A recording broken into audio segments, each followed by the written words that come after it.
안녕하세요. 오늘도 사연살롱을 찾아주셔서 감사합니다. 저는 아이 둘을 키우는 평범한 워킹맘입니다. 그간의 복잡한 감정이 떠오르네요. 혼자서 소갈이 해왔던 저의 사정에 대해서 이제부터 이야기해 보려고 합니다. 저는 남편과 대학 동아리에서 선후배로 만났어요. 대학 시절부터 남편과의 사랑을 싹 틔워서 결혼을 했죠. 무뚝뚝한 남자였지만 속정 깊고 따뜻한 사람이었어요. 저는 결혼 후에 신혼생활을 알콩달콩하게 보낼 줄로만 기대했는데 그건 딱 아이 낳기 전까지만이었습니다. 그래도 아이가 생기기 전까지는 신혼생활이 그럭저럭 깨도 좀 볶으면서 보냈었어요. 하지만 아이를 낳은 후부터는 남편은 회사가 바쁘다고 하면서 가정에 대해 무심해지더라고요. 남편이 왜 갑자기 아이를 낳고 난 뒤에 더 바빠졌는지, 그리고 남편의 바쁘다는 말이 진짜인 건지는 잘 모르겠지만 그때부터 육아와 집안일은 모두 제게 떠넘겨졌어요. 남편이 바빠짐에 따라 제 라이프도 더욱 빡세졌죠. 왜냐하면 저도 일을 하는 워킹맘이기 때문이었어요. 회사에 나간 시간에는 근처에 계신 친정엄마가 와서 대신 애를 돌봐준다지만 퇴근하고 나서는 제가 온전히 아이를 케어했거든요. 아내도 남편도 둘 다 일하는 가정에서 왜 아내만 이렇게 가정에서 바빠야 하는 건지 모르겠더라고요. 남편이 일로 바쁘다지만 저도 일을 하느라 힘든 건 마찬가지인데 말이죠. 아이를 키워본 부모들이라면 잘 알겠지만 일을 하면서도 육아를 한다는 건 정말 힘든 일이잖아요. 하루 종일 일하고 나서도 아이와 저녁 내내 씨름하며 집안일을 하다 보면 녹초가 된 몸으로 쓰러진 채 잠이 들곤 합니다. 저는 회사 일하고 나서 퇴근하고 집에 오자마자 바로 아이를 돌보면서 집안일을 해야 해요. 아침부터 저녁까지 손주를 돌보느라 지친 친정엄마가 가고 나면 저는 어지럽혀진 집안을 정리하고 아이가 먹을 저녁 이유식거리를 챙겨주랴 바쁘게 움직여야만 했죠. 제 저녁 식사는 대충 허겁지겁 때운 채로 씻기고 먹이고 아이 기저귀 갈고 하다 보면 저녁 시간이 후딱 지나갔어요. 아이에게 자장가를 불러주면서 어렵게 잠들고 나면 저는 설거지도 부랴부랴 하면서 다음날 저희 부부의 아침거리도 만들랴, 아이 이유식거리도 만들랴 하루가 빠듯할 지경이었습니다. 그런데도 남편은 회사 일이 늦어진다면서 늘상 밤이 되어서 퇴근하기 일쑤였죠. 아무리 남편 회사가 바쁘다고 해도 가정을 꾸렸으면 아내와 공평하게까지는 바라지도 않고 최소한의 집안일을 좀 거들어야 한다고 저는 생각했었거든요. 하지만 남편은 집안일에 대해서 완전히 노터치였죠. 마치 회사의 모든 걸 걸고 충성하는 사람처럼 회사 일밖에 모르는 듯 해보였어요. 남편이 가사 일도 육아도 거들어주지 않자 집안에서는 없는 듯한 남편의 존재감 때문에 저는 밤낮으로 바쁠 수밖에 없었던 거죠. 그렇게 바쁜 생활 탓에 결혼하고 나서 신혼생활에 대한 로망은 저의 환상이었던 듯 싶었습니다. 행복하고 평온한 신혼은 저에게는 그림의 떡이었으니까요. 그래서 저는 참다 못해 결국 폭발하고 말았어요.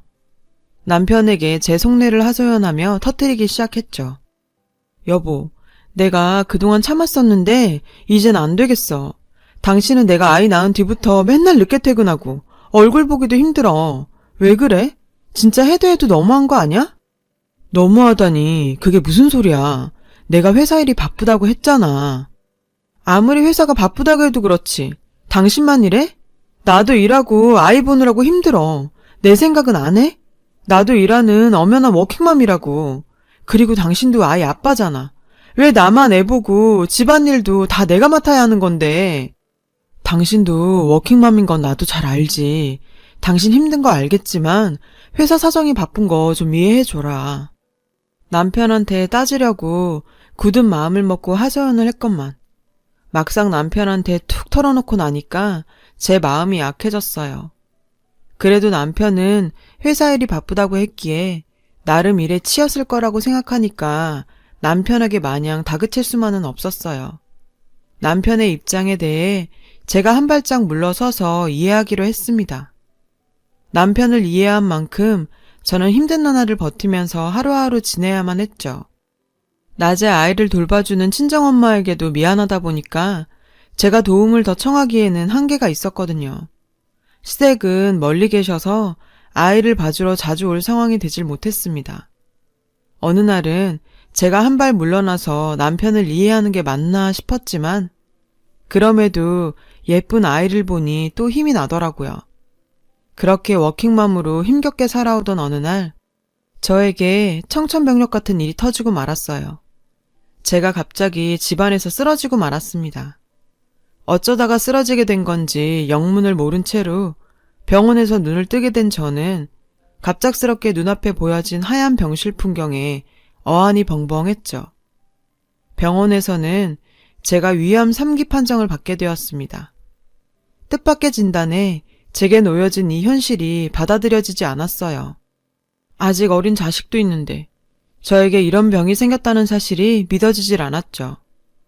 그동안 너무 고되게 몸을 혹사시켜온 결과물인 건가? 어쩌면 좋지? 그렇게 생각하니까 저는 뭘 위해서 그동안 그렇게 열심히 살았는지 때늦은 후회감이 몰려오더라고요. 남편이 조금이라도 돌아봐 주었다면 내가 이런 병에 걸렸을까? 원망까지 들었어요. 솔직히 다 남편 탓이라는 생각마저 하게 되었습니다. 그런데 더한 문제는 남편의 태도였어요. 아내가 위암이라는 큰 충격으로 슬픔에 빠져 있는데도 남편은 여전히 바쁘다면서 이제 제가 깨어났으니까 그만 가봐야 한다는 소리뿐이었죠. 지금 이 일보다 중요한 게 뭐가 있는 건지, 저에게 당장 필요한 물품 몇 가지만 챙겨주고서는 그냥 쌩하니 가버리려고 하더라고요. 남편의 그런 태도에 너무 서러웠어요. 여보, 당신은 아내가 위암 3기라는데 어떻게 그냥 가버릴 수가 있어? 당신이 그러고도 내 남편이야? 미안해. 내가 정말 너무 바빠서 그래. 당신 아프니까 이제부터 잘 먹고 잘 쉬고 잘 자는 휴식이 중요할 거야. 지금은 내가 중요한 일이 있어서 이만 가봐야 할 것 같아. 아내가 아프다는데 이렇게 그냥 가는 게 맞는 거야? 당신 정말 너무하네. 미안하다. 내가 나중에 올 테니까 오늘은 가볼게. 어떻게 아내가 암에 걸려서 다 죽게 생겼는데도 걱정도 안 되는 건지 너무 화가 났죠. 이러다가 저는 암보다도 화병으로 먼저 죽을 것 같았네요. 그렇지만 남편을 계속 붙잡을 방법이 없었기 때문에 저는 일단 남편의 말을 믿고서 그래, 나중에라도 오겠거니 하면서 일단은 보내주기로 했습니다.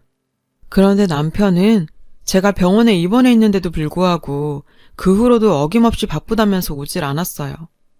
병실에서 혼자 누워있자니 서러움이 복받치대요. 그래서 저는 결국 남편에게 다짜고짜 전화를 걸어서 따져 묻기로 했어요. 여보, 내가 병실에서 누워있는데 코빼기도 안 보일 만큼 그렇게 바쁘냐? 내 걱정은 눈꼽만큼도 안 들어? 당신 나중에 찾아온다면서 어떻게 된 거야? 미안해. 당신 아파서 나도 정신이 없었어. 많이 힘들지? 내가 아픈데 당신이 뭐가 정신없다고 그래? 내가 얼마나 힘든지 당신이 알아? 여보, 그래도 희망을 잃지 말고 좀만 잘 버텨내자. 난 당신 없으면 안 되니까. 나 없으면 안 된다는 사람이 이런 상황에 날 이렇게 혼자 두면 나는 어쩌라고. 내가 당신한테 뭐라 할 말이 없네. 그래, 이 사람도 힘이 들겠지. 그렇게 남편을 마지막으로 믿어보기로 했죠. 하지만 절박한 저의 입장에 대해서 남편은 일절 배려라고는 없더라고요. 남편은 입원해 있는 내내 끝까지 병문안조차 제대로 와주질 않았어요. 남편을 믿었던 내가 어리석었던 거지 싶었습니다. 아내에 대한 의리조차 없다는 현실에 저는 비참했죠. 위암으로 인해서 이미 지칠 대로 지쳐버린 몸으로 남편에게 더 이상 화를 낼 힘조차 없었습니다. 그렇게 고독하고 괴로운 병원 생활 끝에 퇴원 후에도 저는 계속 항암 치료를 받으면서 힘겹게 버텨가고 있었어요. 입원 생활도 고통스러웠지만 퇴원 후의 항암 치료 또한 벅차기는 마찬가지였습니다. 항암 치료를 받으니까 입맛도 더 뚝 떨어져서 밥도 제대로 넘기기가 힘들었어요. 하루는 거울 앞에 보이는 홀쭉하게 야윈 제 모습을 바라보고 있자니 씁쓸하기 짝이 없었죠.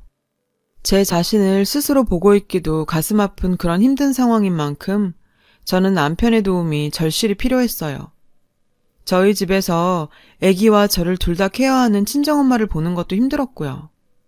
그럼에도 남편은 변하질 않더라고요. 저녁에 잠시 들어왔다가 운동하러 나간다면서 적어도 이틀에 한 번은 매번 어김없이 새벽에 들어오고요. 어느 때는 매일 나가는 주도 있었습니다. 그렇다 보니 어느 날엔 남편의 행동이 미심쩍게 느껴지기 시작했죠. 남편의 회사가 바쁜 건 이해한다고 쳐도 그 지친 몸을 이끌고 저녁에 나가서 운동하느라고 새벽이나 돼서 돌아온다는 건 도무지 납득할 수가 없는 일 아닌가요? 그래서 수상한 남편의 발자취를 밝혀내고자 저는 남편 운동 가방에 몰래 녹음기를 넣어두기로 결심을 했죠. 녹음기를 몰래 넣어둔 그날도 남편은 여전히 새벽에 들어오고 아침에 출근을 하더라고요. 그렇게 그날 밤이 지나가고 드디어 남편의 가방에서 녹음기를 꺼내서 틀어보았습니다. 저는 이제야 판도라의 상자가 열리는구나 싶었죠. 녹음기에서는 정말 남편의 거친 숨소리가 들려왔습니다. 저는 순간 불길한 직감으로 빠져들었죠. 그 숨소리가 점점 커지더니 이내 남편이 누군가와 이야기하는 듯한 소리가 들렸어요. 오늘은 더 실한 걸로 구해야 하는데. 그러게, 뿌리가 두꺼운 튼실한 놈으로다가 약초를 딱 해내야 하는 건데. 근데 정말 아내밖에 모르는 사람이구먼. 그런 정성이면 낫고도 남지 아무렴. 아내가 아프니까 당연한 거죠. 그동안 아내한테 제대로 신경 써주지도 못한 게 너무 미안해서요. 그나저나 이것들이 와이프 몸에 잘 받아야 할 텐데요. 좋은 약초에다가 정성까지 더해져서 분명 나을 거야. 너무 걱정 말게. 저는 녹음기에서 들려오는 대화 소리를 듣고 주저앉아 오열했습니다. 남편은 낮엔 일을 하고 밤에는 위험한 산길을 올라가서 약초꾼과 함께 약초를 캐러 다닌 거였어요. 남편을 잠시라도 의심했던 제가 정말 너무 부끄러웠어요. 남편이 왜 약초를 캔다는 걸 저한테 미리 얘기하지 않고서 비밀스럽게 숨겼는지에 대해서 궁금하더라고요. 그래서 남편에게 제가 녹음한 사실을 그대로 다 털어놓기로 마음먹었습니다. 남편에게 먼저 사과를 했죠. 의심한 부분은 미안하지만 정황상 그럴 수밖에 없었던 점에 대해서 설명하면서요. 난 당신이 내 생각해서 약초 캐고 다닌 줄은 정말이지 꿈에도 몰랐어. 근데 왜 나 모르게 다녔어? 나 정말 당신 원망도 많이 했어. 내가 그동안 바쁘게 사느라고 당신한테 정말 소홀했던 건 사실이잖아. 당신은 이해 못할 수도 있었겠지만 정말 회사 일이 바빴던 거야. 당신도 장보님도 안쓰러웠지만 내 성격이 그 마음을 다 얘기할 수 있는 것도 아니고 조금만 더 버티자 싶었지. 근데 당신이 아프니까 이렇게 살아서 뭐하나. 정말 내 인생이 끝난 것 같더라고. 회사 동료한테 얘기를 했었지. 그랬더니 자기 어머니께서 위암이었는데 도움받은 사람을 소개해주더라고. 그분한테도 고맙지. 내 입으로 직접 당신을 위해서 약초 캐러 다닌다고 어떻게 생색내냐? 그래서 말 안 한 거야. 나는 그것도 모르고 내가 당신 잠깐이라도 의심한 거 미안해. 난 결혼하고 당신이 나한테서 완전 돌아선 줄로만 알았어. 내가 말했잖아. 난 당신 없으면 안 된다고. 나한텐 지금 당신 건강이 최우선이야. 나한테 당신밖에 없는 거 알지? 그러니 꼭 건강 되찾자 여보. 힘내도록 하자. 저는 남편에 대해서 다시 보게 되었죠.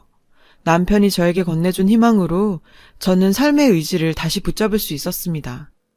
그렇게 지내다 보니 제 위암도 정말 기적처럼 차도가 생기면서 좋아지더라고요. 그날 이후 남편은 고삐 풀린 멋처럼 숨겨왔던 마음을 표현하는데 망설임이 없었습니다. 이제 뭐 두려울 것도 부끄러울 것도 없다나요. 꾸준한 남편의 손길이 어린 관리와 더불어서 남편의 사랑도 같이 확인하게 되었어요. 저희 가족은 행복하게 오순도순 잘 살아가고 있습니다. 남편과 함께 산행에 나서서 같이 친정엄마를 위한 약초를 캐기도 한답니다. 그리고 아이와도 같이 놀이동산에서 가족끼리 즐거운 시간을 보내기도 합니다. 지금 생각해보면 만약 그때 남편이 노력이 없었다면 지금의 제가 있을 수가 있었을까 싶기도 하더라고요. 이런 남편이 있어서 참 다행이라고 생각합니다. 지난 세월 동안 아프고 고생했던 기간에 대해서 잘 극복해낼 수 있었던 건 말없는 무뚝뚝했던 남편 덕분이니까요. 따뜻한 말 한마디는 죽을 병도 낫게 하는 것 같습니다. 오늘 가족에게 한 번 더 사랑을 표현하시는 건 어떨까요? 저도 앞으로 남은 인생은 우리 가족 꽃길만 오롯이 걷길 바라고 있어요. 제 이야기를 들어주셔서 감사합니다. 건강하고 화목하게 보내시길 바랍니다. 여러분, 사연 댓글에 응원과 현명한 조언 부탁드려요. 좋아요와 구독은 저에게 큰 힘이 됩니다. 오늘도 좋은 일 가득하세요.